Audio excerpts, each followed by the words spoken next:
jodu. Saida eri xotirjam ketishi uchun zo'raki jilmaydi. Eri o'tirgan mashina ketishi bilan ichi huvullab qolganini sezdi. Ikrom yonidaligida Saida o'zini ancha bexavotir sezardi. Saida chalg'iydigan yumushi yo'q bo'lgani uchun erining xonasiga kitob olish uchun kirdi. Shkafda terilgan kitoblar. Nomidan bildiki, ruscha va inglizcha kitoblar edi. Teparoqda yaltiroq qandaydir kitobni ko'rib qolib, qo'l uzatayotgan edi. Orqasidan oyoq tovushlari eshitildi. Tushmading, gaplashmadik. Bu Insilya edi. Saida bilgani, u kam sonli eski ishchilardan biri. Eri bu ayolning ovqatlari yoqqani uchun 8 yildan beri bosh oshpaz qilib qo'yganini aytgandi. Ha, keling, o'tiring. Shu yerda gaplasha qolamiz. Saida yosh bo'lsa-da, o'zini xuddi bekadek ko'rsatishga tirishardi. Inzilya stullardan birini surib, unga o'tirdi. Ko'kimtir ko'zlarini Saidaga tikdi. Juda oddiy qiz ekansan. Yelena Vladimirovna hech ham bunaqa emas. U juda qarashni biladi. O'ziga ko'rgan darrov yoqtirib qoladigan biznes ledi. Saidaning ajablanishidan qoshlari darrov tutashdi. Kim u? Ilyasich hali gapirmadimi? Ular 15 yil yashadi. Er-xotin do'st bo'lib, ishladi birga. O'ylardim, ular bunaqa qilmaydi, ajrashmaydi deb. Ilyasich Ikrom aka sevadi uni. Yo'q, mana ko'rdim, boshqacha. Inzilya aralash o'zbekcha so'zlar bilan fikrini bildirar ekan, boshdan oyoq pisanda nigoh bilan unga tikildi. Saida uning gaplaridan rostmana hayratga tushgandi. Ya'ni erim uni sevgan, shunaqami? Albatta, u shunga arziydi. Chiroyli ayol. Bilmadim, Ilyasich bola ko'rishni xohlaydi. Shunga uylanadi. O'yladi, u sen yosh, tug'asan. Saida eshitganlaridan sapchib, o'rnidan turib ketdi. Zuvillab ko'zi tinib, boshi aylana boshlagandi. Buni sezgan Inzilya uning tirsagidan ushlab, yoniga o'tirg'izdi. Tegding. Endi ushla uni. Yurma bunaqa qishloqcha bo'lib. Bo'yam, kestir sochingni. Xuddi Yelena Vladimirovnaga o'xsha. Sevadi ering seni ham. Oy, bunaqa soch qishloqda bor. Shaharda bu moda emas. Yoshsan, chiroyli bo'lishing kerak. U ayol necha yosh? Ha, unda bir minus bor. U eringdan 3 yosh katta ayol. Yo'q, 4 yosh menimcha. Saida yonidagi ayolning kaftlarini mahkam qisdi. Sizda uning rasmi bormi? Yo'q. Albatta, lekin topsa bo'ladi. Eringda bo'lishi kerak. Hozir. Inzilya turib javondagi kitoblarni u yoq bu yoqqa surdi. Mana, aytdim. Ilyasich uning rasmini tashlab yubormaydi. Sevadi uni deb turibdi, mana. Inzilya Ikrom Balyenaning birgalikda tushgan suratini qizil kitob ichidan sug'urib Saidaga tutkazdi. Suratda zahargina jilmayib turgan ayyor nigohli ayol erini bir qo'li bilan quchoqlagancha vals tushayotgandek qarab turardi. Sochini ko'rding? Zamonaviy, yarashgan. Yana bir gap aytay. Ering Yelena Vladimirovnadan boshqa yana yurgan ayollar bilan. Hammasini sochi mana bunday kalta bo'lgan. Kel, bunday qilamiz. Xohlasang, eringni shokka tushirish istaysan. Uyga chaqiramiz sartaroshni. Men unga aytadi, qanday kestirishingni bo'ladi. Saida uning chala o'zbekcha so'zlariga bosh chayqab, yo'q dedi. Inzilyaning tarvuzi qo'ltig'idan tushdi. Ajablanib, Saidadan nega deb so'radi. Erim boshqa ayollar bilan ham yurgan ekan-ku. Demak, yaxshi ko'rmagan u ayolni, dedi. Inzilya kuldi. O'ylaysan, endi yurmaydi. Qiziq, Ering qayerda hozir? Bilasan, u doim yuradi. Puli ko'p, hamma yuradi. Saida xonadan otilib chiqib ketdi. Kun juda sekin o'tdi. Saida yotoqxonadan boshqa chiqmadi. Akasining tilla kishanlar haqida gapirganini esladi. Ko'zlaridan yoshlar quyildi. Yuragini sog'inch ezdi. U xuddi o'zini oq qilinganday qizday sezardi. Qani uyga telefon qilolsa, ular oldingidek yaxshi, mehribon ohangda gaplashsa, onasining, otasining ovozini eshitsa, qaniydi. Tuni bilan alahsirab chiqdi. Ko'z yumdi deguncha erini boshqa ayollar bilan ko'raverdi. Uxlamaslikka qaror qilib tong ottirdi. Ertalab nonushta paytida Inziliya yana undan kechagi masalani so'radi. Saida sartarosh chaqirilishiga zarurat yo'qligini aytib, oz-moz dasturxondan tortingandek bo'ldi. Ajablangan Inziliya ichkari oshxonaga kirdi. Eshikni ichkaridan berkitib, Lenaga telefon qildi. Ish pishmaganini, sochni olib bo'lmasligini tushuntirmoqchi bo'ldi. Lena qaysar edi. Inziliyaning gaplarini parvo ham qilmadi. Ertaga albatta ko'rishamiz, deb telefonni oshpazning yuziga bosib qo'ydi. Saida nonushtadan so'ng yana erining xonasiga kirdi. Maqsadi kechagi suratni yana topish edi. Chunki kecha Lenaga e'tibor berib, erining yuzini sirayam qaramagan.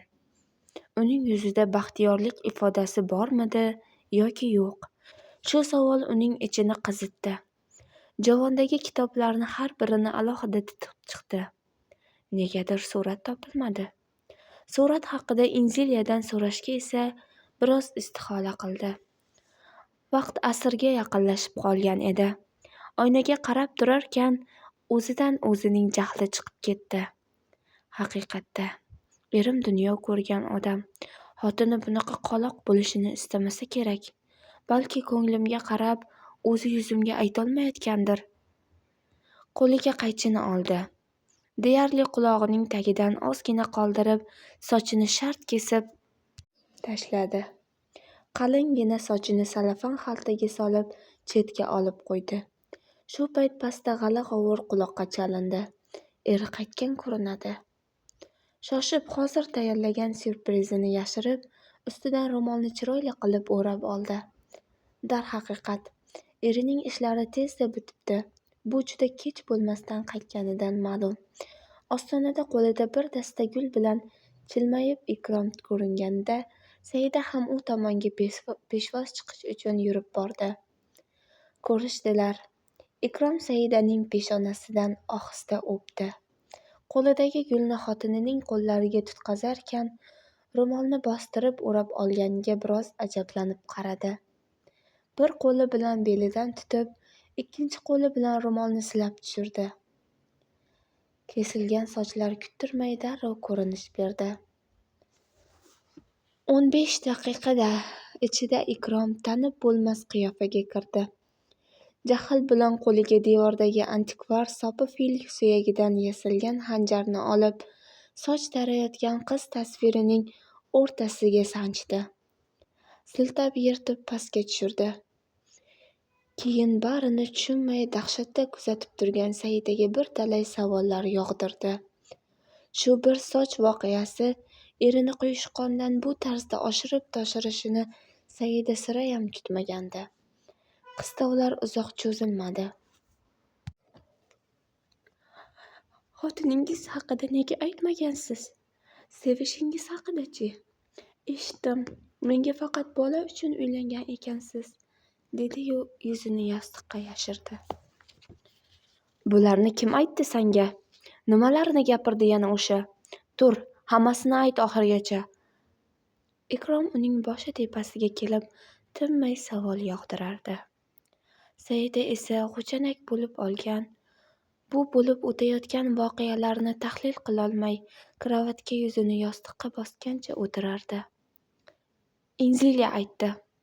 Haliyam ayolingizni suratini xonangizda, kitoblar ichida saqlarkansiz. Ko'rsatdi. Hamma biladi ekan, hamma. Kimni yaxshi ko'rishingizni, Maqsadingiz nimaligini buni faqatgina men bilmas ekanman.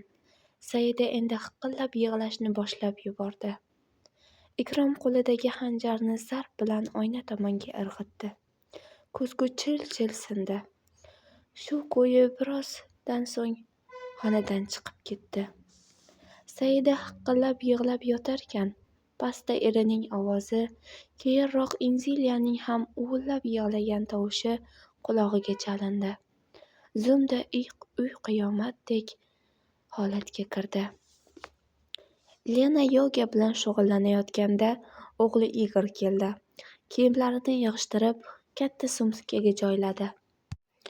Onasining ro'parasiga kelib, unga qarab bepisandlarcha telefonni qo'lida chirillatib aylantira boshladi. Xalaqit qilma. Bir barmog'i bilan burnini berkitib, nafas olishni me'yorlashtirayotgan Lena o'g'liga ming'irladi. Pul kerak. Sefni kalitini bering. Igor toqatsizlandi. Kut. Lena osoyishta mashqini davom ettira boshladi. O'g'li esa bezovta, u yoqdan bu yoqqa yura boshladi. Kutolmayman boshqa. Pul bering, oyi. Lena o'rnidan ohista turdi. Sumkasidan kalit olib, o'g'liga qaratib otdi. Igor chaqqonlik bilan ilib olib, ichkariga kirib ketdi. Lena kiyinib, Ikromning ofisiga qarab yo'l oldi. Kecha Ikrom Odessadan qaytgan, bekorga u yerga bormagani aniq. Hammasini yuzma-yuz gaplashib olishim kerak. Mashinani yeldek uchirib borarkan, shularni o'yladi Lena. Bundan ancha yil oldin Peterga Ikrom onasi olamdan o'tgach, o'zaro mojarolardan zerikib, uyidan umid uzgan holatda kelib qoldi. Restoranga ish izlab kelgan notanish yigitni Lena yo'voyi deb quruq qaytarsa bo'lardi. Bezbet Dimaga achchiq qilib, uni boshliq bilan uchrashtirdi. Shu zaylda Ikrom Lena ishlaydigan restoranga ofitsiantlikka joylashdi. Lena u paytda 6 yoshli o'g'li bilan onasinikida yashardi. Ikrom juda tez yaxshi ishchiga aylandi. Xo'jayin uni juda qadrlardi. Bir kuni bir necha harbiy kishilar restoranda ichkilikdan juda qotib qolishdi. Shu kuni stollar sinib, stullar otildi. O'sha kun ularning bayrami edi. Lena darrov 02 ga telefon qilmoqchi bo'ldi. O'zlari kelib bularni yig'ishtirib ketsin, dedi sovuqqonlarcha. Ikrom esa ularning har birini alohida taksiga chiqazib yubordi. O'sha harbiylar ertasi kuni kelib Ikromga rahmat aytishdi. Zararni esa to'lig'icha to'lab berishdi. Bayram sabab bo'lsa-da, bu kasbdagilar ko'cha-ko'yda bunaqa sho'xliklar qilishi xunuk ko'rinardi. Keyinchalik ko'p marta ular oilalari bilan shu restoranga kela boshlashdi. Tez orada Ikrom ularga tug'ishgandek bo'lib ketdi. Ko'pincha Ikromga Dima nafsoniyatiga tegadigan gaplarni gapirardi. Lena o'zbeklarni xuddi kavkazlardek qiziqqon deb bilardi. Ikromda boshqa toifani ko'rdi. U sabrliroq. Bir yillardan so'ng harbiylardan biri uni Sochiga olib ketdi. Ikrom o'sha yoqda kimlargadir qo'shilib, turistlar uchun restoran ochibdi degan gapni Lena ham birovdan eshitdi. Lenaning o'g'li 2-da o'qiyotgandi. To'satdan onasi olamdan o'tib qoldi. Uyni o'gay otasi darrov sotib, pulini yo'q qildi. Lena ijarada yotib yurganida bir kuni Ikrom keldi. Lenaga Sochida ishlar zo'r ketayotganini, xohlasa birga ketishi mumkinligini aytdi. Lena o'ylab o'tirmay o'g'lining hujjatlarini maktabdan oldi. Ikromni yaxshi yigit deb bilgani uchun pand yemasligiga ishonib, u bilan Sochiga ketdi. Birga ishlay boshlashdi. Harbiylar, militsiya Ikrom bilan inoq,